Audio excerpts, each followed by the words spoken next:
asked us to participate with the Joint Center to find out information on technology, how it was being used in our communities, and some of the challenges that our community business owners were facing. Our good partners at the Joint Center, along with the Hispanic Chamber, U.S. Hispanic Chamber, did a survey across our business sector and came up with information that we want to discuss this morning. I'm going to let my good friend, who's also my son's employer, currently and in the past, moderate this conversation. His knowledge is deep, his commitment is even deeper, and I want us to give him a round of applause before we get started. My good friend Spencer Overs. Hey. Thank you so much. I want to thank Ron for his leadership and for his outstanding genes here. His son has done a great job in terms of helping us design and execute this survey. So you remember when having a website, right, was enough to distinguish you from your competition. Those days are really just gone, right? Just a simple website here. As we become increasingly reliant, right, on our devices, from finding the nearest gas station to booking a flight to calling an Uber, you know, I think we've got to ask ourselves whether our businesses, right, our black businesses, are as easy to find and patronize as the other businesses in our daily lives.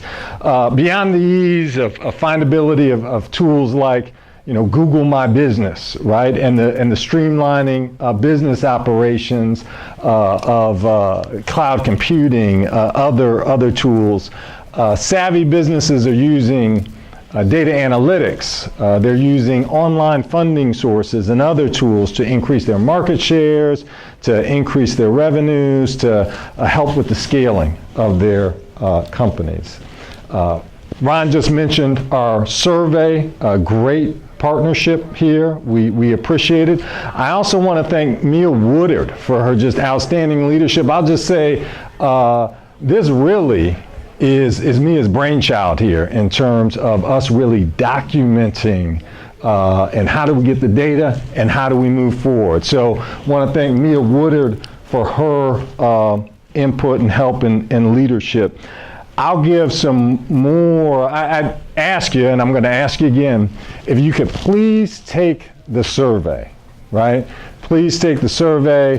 We're going to have a raffle for some Chromebooks for anyone who takes the survey and puts their info in.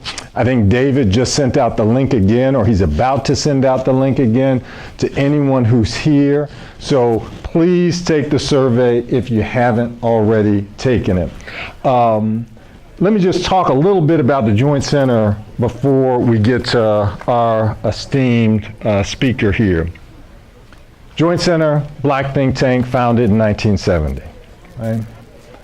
Right now, we're focused on the future of black folks. Here's what that means. Seeing hidden figures, right? Women, they know that IBM is coming and that, you know, they are human computers. They're going to be out of a job, right? And so they look ahead. Octavia Spencer, she goes out and gets that book on Fortran. They learn Fortran, and when the computer comes, you know, remember in the beginning, Octavia Spencer was trying to get a job from the white person. Oh, give me a promotion because I really am acting like a supervisor, and it was rejected, right? And you remember at the end, they brought that IBM computer in, and she didn't just learn it herself, she taught her group, and they went in together, and they were ready to run that computer, right? And you remember in the end, the white folks were coming to them looking for opportunities, right? So how can we do that now? When we think about automation, machine learning, artificial intelligence, this is coming and it's going to change our economy. We can't just say, hey, let's close our eyes and let's be ostriches and let's forget about the fact that the cashiers, you know, we've got automated checkouts. Right? They're going to be autonomous vehicles, right? But there are also going to be new opportunities, and there are going to be new job opportunities and new business opportunities. We were just talking about you got a business, right? And yeah, you have 3 or 4 people who do construction, but now you can buy a robot to lay bricks, and now you can suddenly compete with somebody who has 20 or 25 employees because you've got this robot that can do things. What opportunities are there that will allow us to scale our businesses, that will allow us to build wealth, to leapfrog in the future, to be prepared just like those women were in terms of Hidden Figures. So that's what we're about in terms of the Joint Center. You all are a critical part of it. A lot of folks focus on employment. We want to do that, definitely, right? But this notion of economic influence and power and wealth, and you all are critical to that. And that's why I'm just honored to be able to partner with and work with you all and serve you all. And I just want to hear about how we can serve you all, because you all are key in terms of us moving forward as a community. So now, we'll get the data a little later on this year. Please participate. Please fill out the survey. We're going to hear from Fred Hill today. Fred Hill he's the CEO of Gotta Go Now here, and I took care of business before, so I don't have to go now, but I took care of business out. So he founded it a little over 10 years ago with his own savings, with his own retirement now. They've grown. They have over 1,300 portable restrooms. They service events that hold up that have 150,000 attendees. Between 2013 and 2015, Fred saw a growth in revenues in excess of 500%. 500%. This was the same time period where there were innovations like mobile apps and cloud computing and online funding that were really increasingly accessible to small businesses. And Mr. Hill has taken advantage of these technologies, and we're going to talk to him a little bit about his experience. So I know we've got the chair of the CBC coming over, so I want to just jump right into it. So let's talk about this GPS and route managing app you're using. What is it? How do you use it in your business? Tell us a little bit about that. Okay, that's from a company called Fleetmatics, which is a Verizon or AT&T owned company. Now they just purchased them out this year. Mm-hmm. But unlike traditional GPS, the new innovations in GPS tracking and notifications, we're able to have a platform that notify our client where the truck is. They can actually see that on their app on their phone once they load it up. It doesn't cost them anything for that. They get a text message, email, or phone call, whichever they prefer, updating them on the status of their delivery or service need. And then they can also respond back to the driver in the event that they need to leave the space that they're waiting for us to come and service them. So it reduced the loss of fuel, it reduced the loss of payroll tremendously, and it's not really expensive. Mm-hmm. So bottom line, how about reducing operating costs? How have you used technology to reduce operating costs? Since January, when we first started this year with this company, we were using a different version before, but it didn't expand to all the opportunities this one does. We saw a 25% reduction in payroll because we didn't have as many overtime hours waiting on a client to get to where we were. We saw a reduction of about 13% in fuel costs because that driver now wasn't riding around or waiting while the truck was running for that client to give them the correct address. It sort of worked almost like an Uber app, connecting the two right to each other. Mm-hmm, mm-hmm. How about intangible benefits that have allowed you to distinguish yourself from your competition? So unlike most companies, when you have those challenges that come up, you're either not going to make the delivery, not going to make the service, or you're going to have to reschedule and come back and spend more money doing that. Initially, I was blown away with the response of the clients that wanted to take advantage of the opportunity with that technology, but it really reminded me daily, clients reminded me daily that other companies are not offering this type of technology, and how much it made their life much easier not to have to try to track somebody down. We were pretty much in their face anytime they wanted. So now I understand you're currently looking into developing your own app. Could you tell us a little bit about that? We're talking with a firm here in DC. It's called ISM Global Strategies. Tawana Isom is the CEO, and her staff are working with us right now to set up our own app that will increase communications even more so than what we have right now. It's the opportunity to pay for your product or your service online, to order whatever you need online, and we'd be able to deliver within 2 hours. How about platforms? Have you looked into what platform you're going to use, or what seems to be Right good? now, I believe it's going to be through a Google Android setup, but I leave that kind of really up to them. They really convinced me that this is a technology that my type of service business really needs to take advantage of. I'm just blown away that me being only 12 years new into the business, that companies that have been around for so long haven't. And let me just go back to that. This notion that, okay, you've got a consultant to kind of help you think through this, right? So it's not like you came from some background where you were working at Facebook or something, right? This is a scenario where you were able to, it was affordable to kind of get this consultant that allowed you to get the tools you need. Yes. My business mentor taught me a long time ago. He said, Freddie, you don't need to know how to do everything in your business. You just need to hire the people who do and hold them accountable.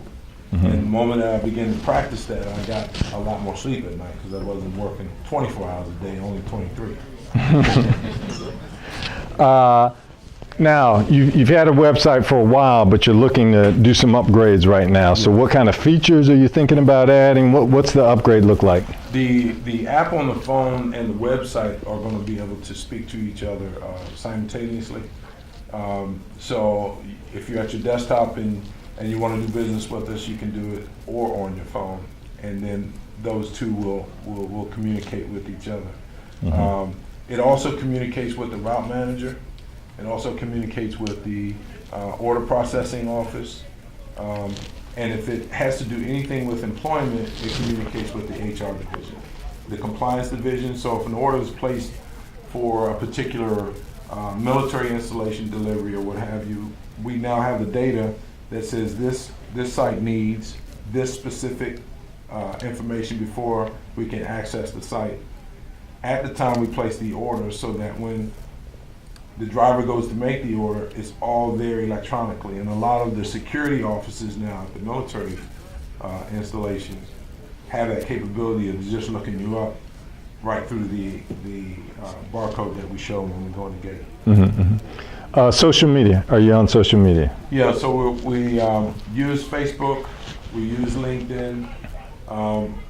I don't personally have a Twitter account, but those two are mainly the avenues that we get the word out in social media. Now I have staff members that play on it all the time. So rather than hold somebody accountable to wanting to use their phone at work, I thought of a fun way that if they could maybe find me a customer or two while they're playing on their phone, then we have a commission for that employee. So that's been working out really good. We have a lot of community and employee-driven business. Right, and you know, something that I didn't really appreciate, before preparing here, just the connection between, let's say, Bing and Google Search and other things and social media. And could you talk a little bit about that? Yeah, it was one of those things that I didn't want to be bothered with. I realized that placement in Google was very important. Not necessarily that you had to be the first one, because that's when you generally get up into what they call the click ads or pay per click or something like that. But for no additional cost, if you end up on the first page, through those social media notifications and Google seeing where you are, they look to see that you are a true company. Then you get rated and they move you up in the count. So we try to keep all of our efforts to at least stay on the first page Right. of Google search. So in other words, the algorithm, right, is based on how many things are linking to your website, Every day. right? And so if you've got a lot of social media out there that's about your stuff, that's linking to your website, you're going to move up in terms of the page. Yes, Yeah. and we have a team now, they're beginning to start to do a regular blog. We haven't started it yet, but that's going to be another thing. Because there's so many different searches or search engines that information that you can put in when they're looking for your service that are going to come up. I mean, I just thought of a porta potty, and they got so many different names. Latrines, the military only uses latrines, and then someone else may say portable restroom because they're a little bit higher in status, you know, and then somebody else wants a luxury restroom. All of these names had to be put into that search engine, and we captured those that brought us the highest level through ICE and Global Strategies did the study to find out what the greatest searches were, and we set our campaign up around those greatest searches. So now, in terms of services like, you know, Yelp, Google, to review your services, right? Do you track that review, and how do you use that information? Yes, right now, the notices that come back in, good or bad, most of them are Google-based or Google-driven, and those reviews then enable us to set up also a campaign to help those clients bring us more business. So they get an opportunity to either receive free rentals or they receive a discount on their next need of service. But more importantly, we're able to take that information and set up a whole different campaign based around holidays, the needs of the client, because they give us all this information. They tell us, you know, when is my birthday? They tell, you know, I'm going to do 5 events this year. And then we set up campaigns around those 5 Right. events. And then also, if people have concerns or problems, Then that gives us a chance to get on it quick. Most of the time right now, I take care of those because I'm going to be the one making the decision if it's going to be free, or is it going to be a refund, or is it going to be some other offer that we can make to keep them as a client, and then give them another chance to see that although things may not have gone the first way we planned, we're not like that every day. so now a lot of people talk about the cloud, right? You know, so not having the data on your device, but having the data somewhere else. Do you use the cloud? And, you know, tell us a little bit about that. I'm going to say just last week our computer was hacked, and 4 months ago we were sold on the idea that we needed to start using storage in the cloud for the data, the contacts, the credit card information, everything that we were holding before, that I had been fighting to not do because of the money that some of these companies want to charge to store your data. But it was so easy that all we ended up having to do was go out, purchase another hard drive. The IT expert came in, put the hard drive in, was able to pull all the information from the cloud right back down to the computer. And this is what they taught me. They taught me that the hacking that was done locally. They haven't told me yet where, but they also understood that it was potentially from another competitor. And it made more sense because we've been pushed away, targeted, said that we couldn't do for so long. It made sense that something like this would happen. So I knew I was on the right track at that point. And what do you use in terms of cloud? So on pictures and all, we use Dropbox. There's another one called Connects, which is a larger data file. And then ICE from Global Strategies has a partner with another company that does the financial, like credit card information, financial information. So now, online lenders, my understanding is you've also used online lenders. Yes. Tell us a little bit about that experience. So, I wasn't one who had when I first started this business, who had the highest credit ratings, but I had just the biggest dream and desire to make this a success. When I saw these opportunities online, of course, I dug maybe a little deeper than some people, and they were a higher interest rate than most lenders. But it's a different kind of product. And when I realized that it was a different kind of product, I saw the opportunity to use it for specific purchases. So I only used that kind of funding for an item that would lend me a greater return over the initial investment in a short period of time, 6 to 12 months. And so that it could be paid off within that 6 to 12 month period, and then I'll also be profitable within the same year. And that's where the online lending came into play.